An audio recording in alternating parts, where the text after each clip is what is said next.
I used to think silence meant peace. In our house, it meant hierarchy. My name is Claire Mercer, and I was the child no one remembered to call for dinner. I wasn't the loud one, or the charming one, or the athletic one. I was the, oh, right, you're here too. One, the extra chair, the unused birthday candle, the footnote in a family photo. My father Thomas didn't believe in shouting. He believed in eye contact, who got it and who didn't. He could make my brothers feel like senators with a nod and reduce me to a ghost with a glance right past my shoulder. His love wasn't conditional, it was exclusive. Reserved for sons. I remember one Father's Day when I was 12. I had spent the whole weekend crafting a card out of scrapbook paper and glitter glue, writing him a poem I had edited 10 times. I slipped it under his coffee mug that morning, heart racing like I had submitted my soul for approval. He looked at it for less than 2 seconds. "Thanks," he muttered, eyes never leaving the sports page. 5 minutes later, my brother Brandon, 4 years older already walking like a CEO in gym shorts, breezed in and tossed a gas station mug onto the table. "One, Dad," it said in crooked font. My father beamed. Now that's what I'm talking about. I still had glitter on my fingers. Brandon was the idea guy.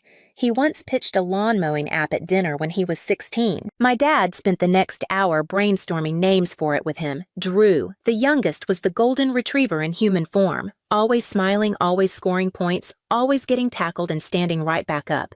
Dad never missed a game. He never came to any of my art shows. Not one. It wasn't that I was unloved. It was that I was unnoticed. There's a difference. One breaks your heart loudly. The other makes you question whether you even have a heart worth breaking. At dinner, he'd lean forward, eyes bright.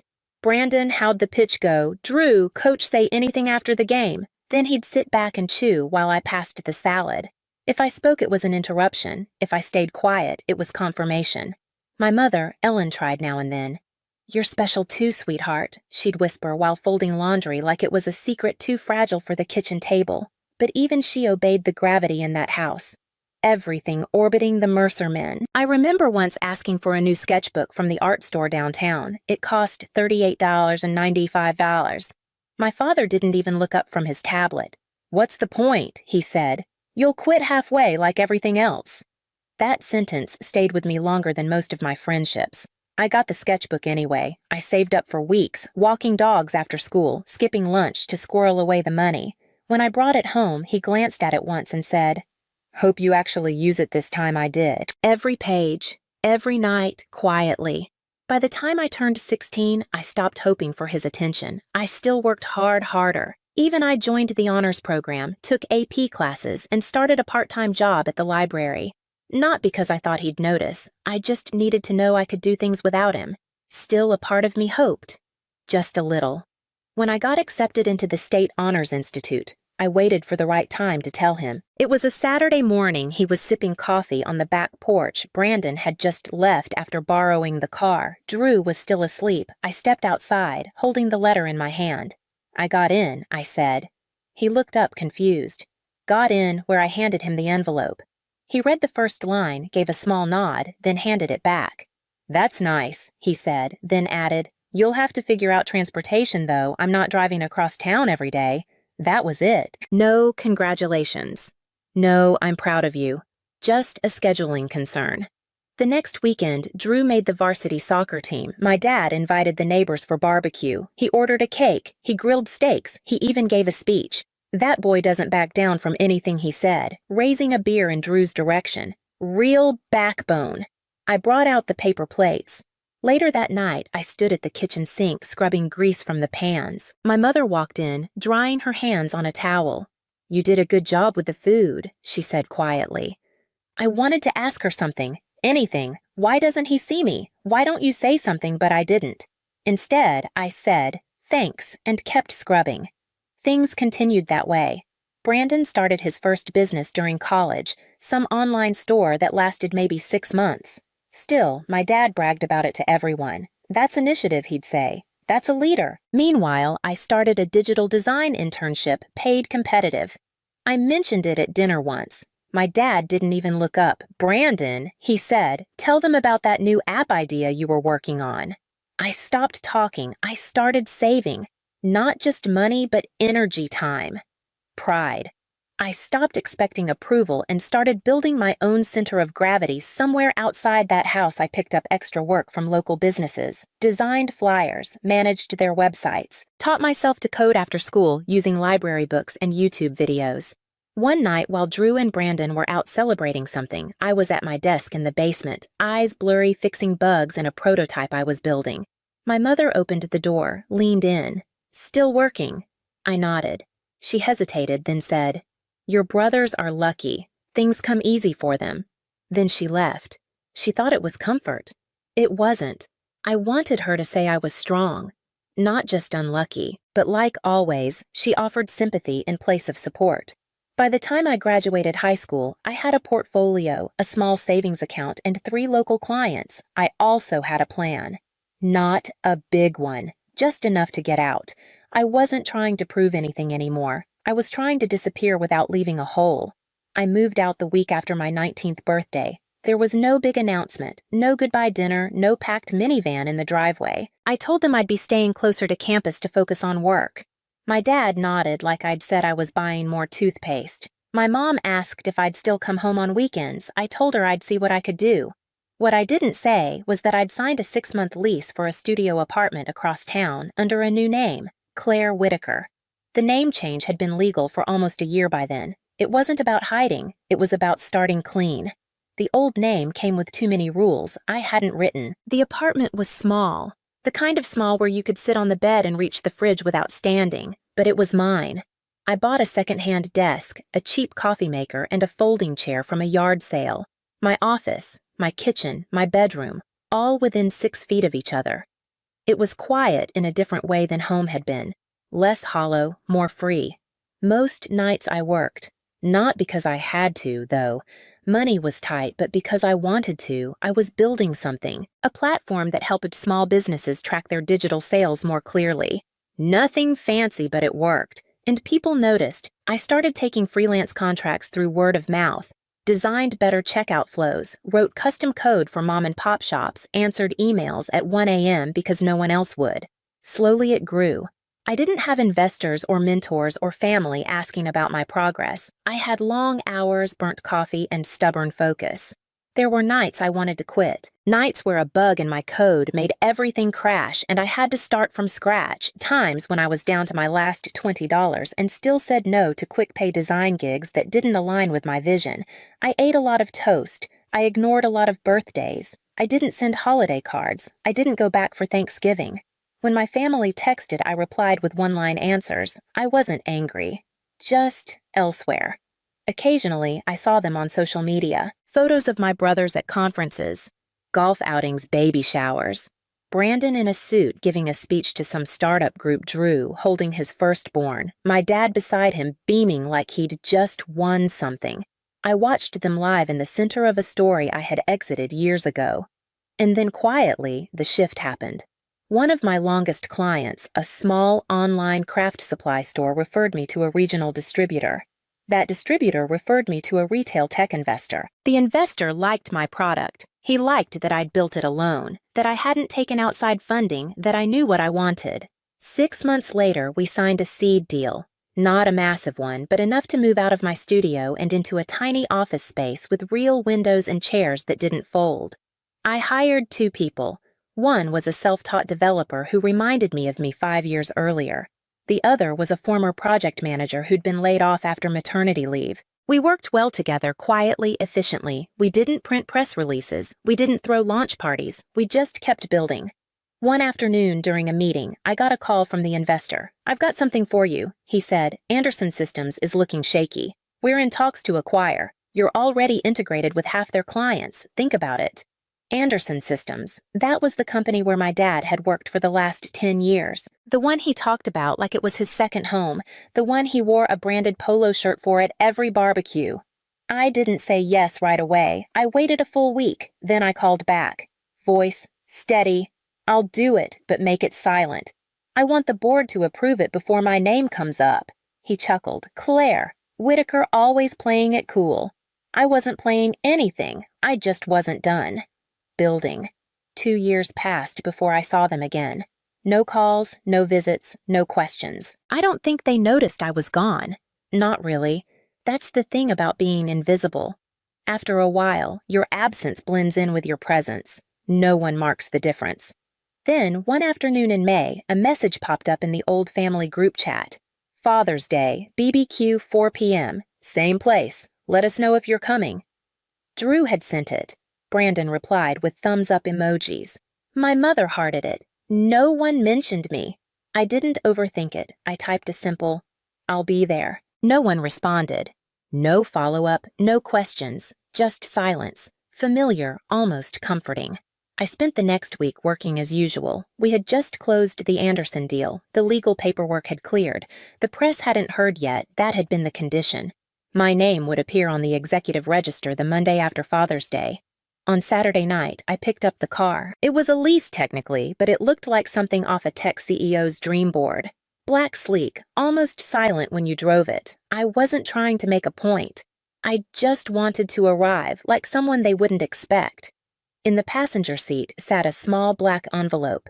Heavy paper, gold-trimmed edges inside a single legal document with my name across the top.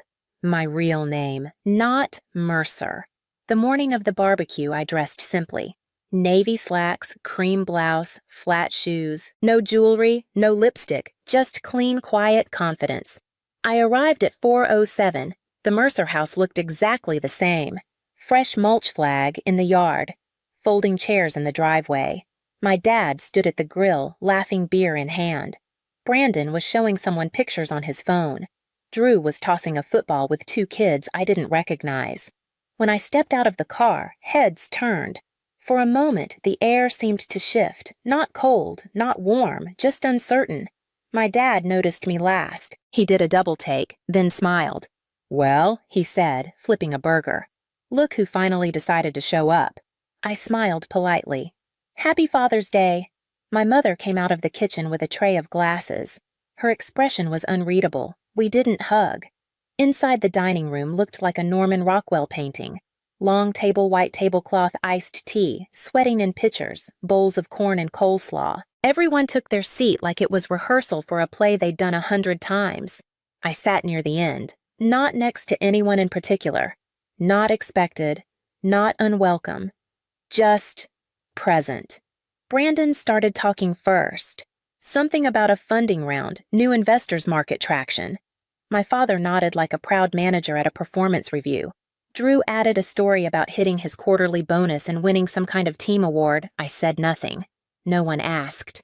The meal went on. Eventually, someone raised a toast. I think it was Drew, to Dad, the backbone of the family.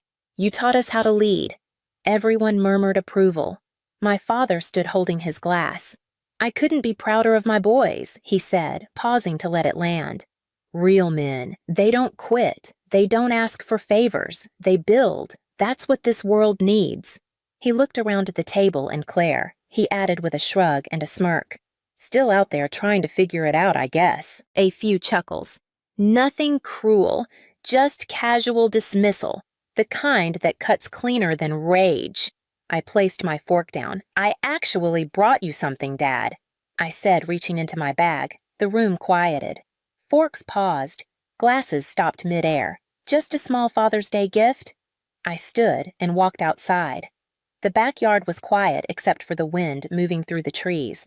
I walked to the car, opened the passenger door, and picked up the envelope. Its weight hadn't changed, but something in me had. Not heavier, just stiller. Inside, the dinner conversation carried on in low hums, forks clinking against plates, ice rattling in glasses. When I stepped back through the doorway, the sound dimmed, or maybe I just stopped listening. I returned to the table, walked to where my father sat at the head. I placed the envelope in front of him gently. Not like a gift, more like a file being submitted for you, I said. He looked at it with mild amusement like it might be a card or a joke coupon. What's this? He asked. Read it carefully. He tore open the flap, unfolded the paper. For a moment, his face didn't move. Then his brow tightened. His eyes tracked the lines slowly, then faster. The corner of his mouth dropped. He looked again as if rereading might rewrite what he'd seen. His hand twitched. The paper made a soft, crinkling sound. Brandon leaned in. "What is it?" Drew stood up slightly. "Is that what is that, Dad?" My father didn't answer right away. He looked up at me, for once really looked. "This isn't real," he said. His voice wasn't angry. It was empty. "It is," I said calmly. "The acquisition finalized last week. The name you didn't recognize on the board memo that was mine." Brandon's voice broke the silence. "Wait, Claire, are you saying you bought Anderson?" I didn't correct the name. "Not yet. I didn't buy it alone," I said, "but I own the majority stake. And the board just approved a new operating structure." My father's lips moved, but no words came out. He glanced back at the paper, then at me again. "You work for me now," I said softly. Drew sat down hard. Brandon scoffed. "You've got to be kidding. That company's been around since before you were in diapers." I looked at him. "That's true. And yet here we are." No raised voice. No fireworks. Just the sound of a door unlatching somewhere deep in their understanding of me. My mother, still holding a serving spoon, hadn't moved. She cleared her throat. "Claire, was this necessary?" I turned toward her. "No, it wasn't necessary. It was just overdue." I looked back at my father. "I used to think I had to do something amazing to earn your respect, that maybe if I built something big enough you'd finally see me. Turns out I only had to buy the thing you already cared about." He didn't respond. Brandon reached for the paper. My father didn't stop him. His eyes were still on me, or maybe on the space where I used to sit at the edge of every table waiting to be asked something. "Anything?" I gave him a faint smile. "I'm not looking for approval," I said. "I brought this so you'd finally stop pretending." I turned, picked up my bag, and walked to the door. No one followed. No one called out. As I stepped outside, I glanced toward the driveway. The car gleamed under the porch lights, still black, expensive in ways they'd never asked about. Not loud, just undeniable. I got in and closed the door. The engine started with a quiet hum. As I pulled out of the driveway, I didn't check the rearview mirror. I didn't need to. From inside the house, I heard something break, maybe a glass, maybe a silence. Either way, it wasn't mine to fix. The drive home was quiet, not the hollow kind I used to know, not the silence of being ignored or forgotten. This was different, solid, earned, like the end of a long, slow exhale. I didn't feel triumphant. I didn't feel regret. I felt finished.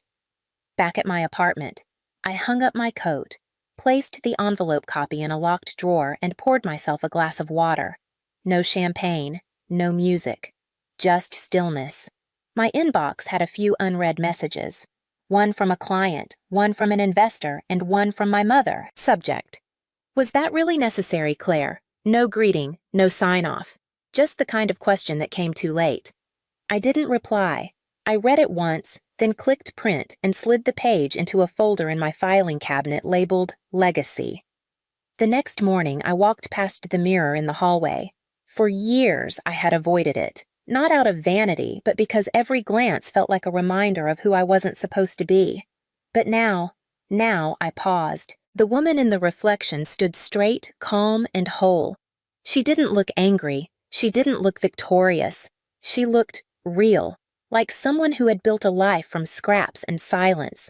She didn't owe anyone an explanation. I spent that Sunday doing laundry, vacuuming, reading an old book I hadn't finished in years. I watered the plant in the windowsill. Somewhere along the way, I noticed I was smiling, not wide. Just enough I knew what was probably happening back at the Mercer house. Raised voices. A paper being passed back and forth. My brothers asking questions no one had answers to. My father sitting in that same chair staring at a reality he could no longer rewrite. He wouldn't be fired, not yet. I wasn't cruel.